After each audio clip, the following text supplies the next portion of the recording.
Last name is from Castile. So in Spain, okay, Spain is like, God, I can't remember how many provinces it is. I think it's like 50 provinces, and there's different regions.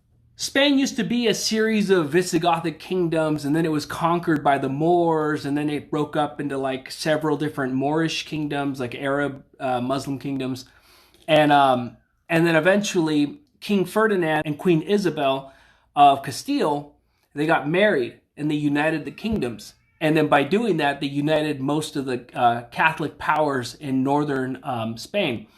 And so once they united the Catholics, that's when, now remember, even during this time that the Moors had occupied Spain, some of these Catholic kingdoms that existed, they fought against each other. Sometimes they even teamed up with Moorish kingdoms, like Muslim kingdoms, to go after other, like Catholic kingdoms, which is pretty bizarre. But anyways, after these two kingdoms got merged together, they ended up going to war against the remaining Muslim powers that were still in the country. And so they moved from the north, and then they pushed southward, and then they ended up having their final standoff with the final Muslim kingdom in Granada. And the Muslims surrendered. There's a really beautiful like painting. If you guys ever Google, or if you guys ever want to do some wall art in your house or something, I might actually get this painting set up in my house. It's the surrender of the Muslims to the Spaniards in Granada. And that basically was the end of the Muslim occupation of Spain. And that happened for about 700 years. Think about that, like a war of independence that lasted for 700 years. It's amazing. And then they expel the Muslims. First they expel Jewish people from Spain. So Spain, because they had been under like this occupation, and really the only thing that united these folks was Catholicism. Because, we think of Spain as like this like monolithic place. When we talk about Spaniards, we think of like, oh, it's Spain, Spaniards. And then so in like Latin America, we have like a very like warped view of them. But if you actually go to Spain, it's like a multi-ethnic country. So and these like ethnic divisions were even more pronounced back then, because it was not like modern times, right? So you had people from Valencia with a different language. You have people from Galicia with a different language, and the Basque people. You have like this today it's still a multi-ethnic place. And so the type of Spanish, like the language that we speak in Latin America, is Castilian Spanish, right? So anyways, the last name Rivera comes from Castile. And that's not really surprising, because a lot of Latin Americans with Spanish origin, they come from Castile. A lot of times, there's like two places where most people came from. It was from southern Spain, like Extremadura, and then Sevilla, and because Sevilla was like the port city. And then the other place was Castile. Yeah, they started the Spanish Inquisition. It was a pretty tragic time. It was the only thing that united these folks together was Catholicism. So they basically said, well, we have all these ethnic divisions, but the one thing that ties us all together is we're all Catholic. And I think the reason why they took so long to expel Muslims was because there was actually a lot of Muslims in Spain.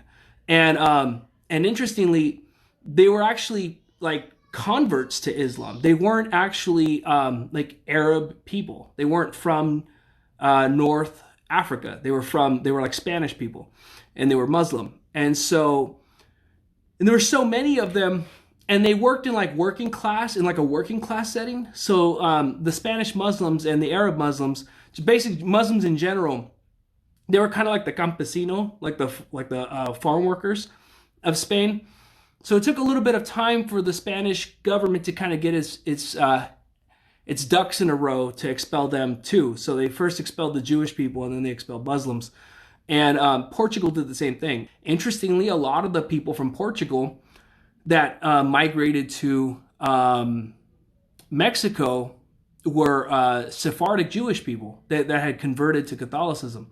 So if you have Spanish, like if you have like Portuguese ancestry, you should also kind of probe around, because if you have that, you might actually have Portuguese. If you have Portuguese ancestry, you might actually have Sephardic Jewish ancestry as well. Where did they come up with Portuguese? So goofy. There's a port city in northern Portugal, and it's called I think it's just called Porto. It's a town in northern Portugal, and the name derives from there. It's your 23andMe states Iberian Peninsula. You probably mean Iberian Peninsula. The Spanish and Portuguese kind of see themselves as like cousins. They share the peninsula together. It's called the Iberian Peninsula. And so when we talk about, there's a couple different ways to talk about people in Latin America, right? We talk about, like Latinos, Latin America.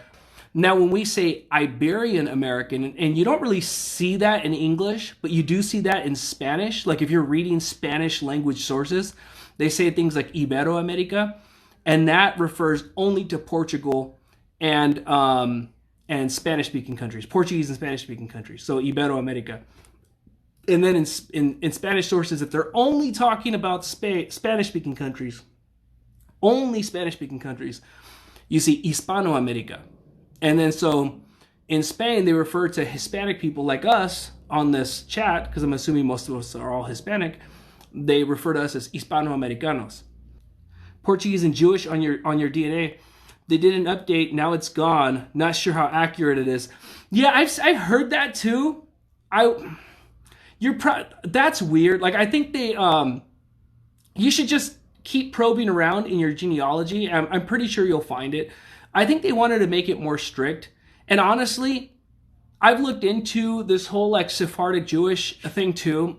I don't think that they're because I found Sephardic Jewish ancestry in my own ancestry, like doing genealogy, like not because of 23andMe or anything like that, like actually doing paperwork. I found somebody who was convicted by the Spanish Inquisition. So Portugal, it doesn't matter if your ancestors came from Spain. It doesn't matter if they come from Spain. As long as you have Sephardic Jewish ancestry, they are the Jewish people of the Iberian Peninsula. They've been there for like 2,000 years. They came with the Roman Empire. And so they've been there forever. And it's actually in the Bible, which is pretty cool. They're one of the letters from Paul in the New Testament. He talks about planning a trip to Spain to go like interact with the community there. So that's like really fascinating. Like you find out you're like a Sephardic Jewish person, and it's like also in the Bible. It's pretty cool.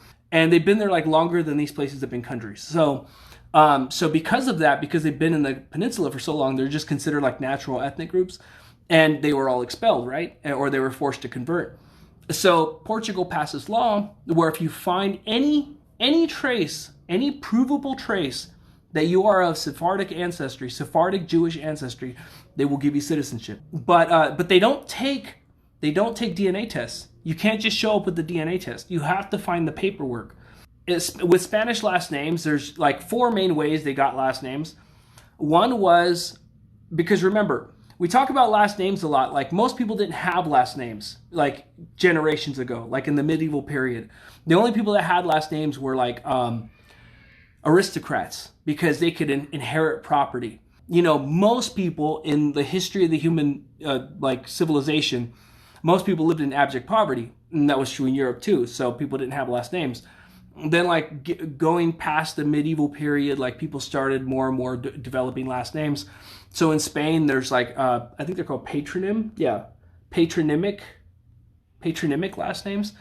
And so at the time that they started issuing last names, people would be like, hey, what's your name? What's your last name? Like, oh, I didn't have one. I'm like, oh, okay. So what's your dad's name? Your dad's first name? Oh, my dad's name was Domingo. And it's like, oh, okay. So your last name is going to be Dominguez, and that's going to be your last name. And so you became like Juan Dominguez, and then you gave that last name to your children. And that's not that's basically how that came about. And then now you notice if you do your genealogy and you look at these records, people didn't always directly pass on their paternal last name to their kids. Sometimes, in some circumstances, they passed on the wife's name because maybe she had like more money, she was from like a more influential family. And remember, in the Spanish Empire, women were allowed to own property, which makes the Spanish imperial laws much different than Anglo-Saxon laws, because Anglo-Saxon laws, they had much more restrictions on women owning property, but in the Spanish Empire, women own property too. So sometimes they would take their the kids would take the mom's last name. And then also too, sometimes if you had like a grandfather that was like very influential and he had like a different last name, sometimes the kids would just get the grandfather's last name. So that happened too. So sometimes like the parents have different last names than the grandfather, and the grandfather's last name passes on to the kid. And it's kind of like, it's almost like a family heirloom. Well, and that's with the Spanish culture, like Hispanic culture. One thing, when they started introducing last names into Latin America and indigenous people started adopting last names, they picked up those customs too. But there's one other custom that indigenous people used to do that was different than most Hispanic people. And they had kids, the daughters would take the mother's last name and the sons would take the father's last name. And that's fascinating. And I don't know where that concept developed, but they did that. And it was more common it was almost like in practice that indigenous people would do that. It wasn't mandatory. They weren't forced to do that because there wasn't really a standardized way of doing last names. There was a customs, people would do it like customarily, but it wasn't standardized. It wasn't like set in stone. And Spain didn't even modernize its last name and and make it mandatory and like standardize it until like the 1870s. So like most of their empire was already gone by the time they like standardized everything. Mexico too, they didn't do this. They didn't standardize these rules until after independence. And I'm not exactly sure when after independence. It was after independence, and I think they just followed the lead of Spain with that. I've been looking at the records, but I'm only fluent in English and I can't read the older text. Yeah, see, that's why I tell people you got to study Spanish too. Like everybody's like, oh, damn Spanish conquistadors, the colonizers. Like guys, like if you want to read this stuff, you got to learn some Spanish. Like it's not, and like I was born in the United States. Like I'm not like, I wasn't born in like Mexico City, but like you get good at this stuff. I promise. If you guys just put in the work. You guys you don't even have to be fluent like a Univision newscaster. You just have to be a little literate at this stuff, because then you start to see patterns of how they write this stuff. Anybody, I'm sure some folks on here have question, did the Jews go to Monterrey? They say there are tight.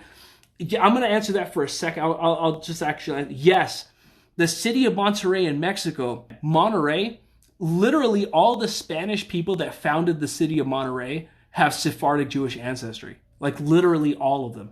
And they said, and the ones that didn't originally, they married into those families. So all the like original settler families, and this happened a lot anywhere in Mexico, anywhere. A lot of Spanish families kind of intermarried. And so that was common among Hispanic people to begin with, like Spanish people. But among Sephardic Jewish people, it was even more common. We're talking like marrying like second cousins, like boom, boom, boom, boom, boom, And there's just like a tight-knit community. But anyways, so the people who founded Monterrey, they're almost all like originally Sephardic Jewish, or they married into the other settlers who were Sephardic Jewish. So if your family's from Monterrey, my goodness, do your genealogy, track that stuff down, and then like, let's get you Portuguese citizenship. Like it's like, even the whole thing with like Portuguese citizenship, I think the fee for like the citizenship itself, like there's fees involved, like when you're doing your genealogy and then you're filling out the paperwork, like there's some fees involved, but the citizenship process, when you're like using a lawyer to get your citizenship, I think it's like somewhere like $3,000 maybe or something like. It's not like, it doesn't break the bank, and then you get a United Nations, European Union passport. Isn't that awesome? And so the next way you got last names was through whatever town you were from. So you might look up your last name and you're like, oh, my last name is like some town in Spain. Well, chances are that's where your ancestors were from, because that was actually way more common among like legit Spanish people. So if you find out you have like a patronymic name, like, it's Dominguez and it used to be Domingo, like there's a chance, or like Gonzalo and the name is Gonzalez. There's a chance that it might be more like an indigenous name, that like somebody, like an indigenous person adopted the name and then and that became your family's last name, and that's awesome. But if your last name is like a town in Spain, way more likely to be of Spanish origin. Like legit, like every single male in your ancestry with that name all the way back goes to Spain, to that town. And so if your last name is that, like I would just assume that that's just where you come from. Like I would just like automatically assume that. And if you want to take it a step further, if you can't tell whether or not you're of European ancestry or indigenous ancestry, I mean, we're all mixed, right? Like I'm mixed, you're mixed. But if you can't tell, like if you're a man and you're not exactly sure if your like male lineage is originally indigenous or originally European, because we all share like a Y chromosome with all the males in our family, right? Like men have an XY and the women have an XX. So the Y chromosome passes from man to man, to like male to male to male. And so if you have a European Y chromosome, that means that like the guy who brought your last name from Spain, like came from Spain and like passed on his Y chromosome to you, and chances are his last name. So I would double check that. You know, if you're not sure if you're originally European, check your you could do 23andMe, but you don't have to. I mean, you know, it's up to you. Also, like your occupation. So some people, depending on their occupation, they would have like a last name like Carpintero or something like that, and so like that like occupation last name passes on. I haven't seen those too much. Like I feel like it's mostly like the other ones that I've described. But yeah, if your last name is an occupation, that just means that the point where they were issuing last names, your ancestor might have been doing that type of work, or it's likely they were. And then the last way that's most common is like a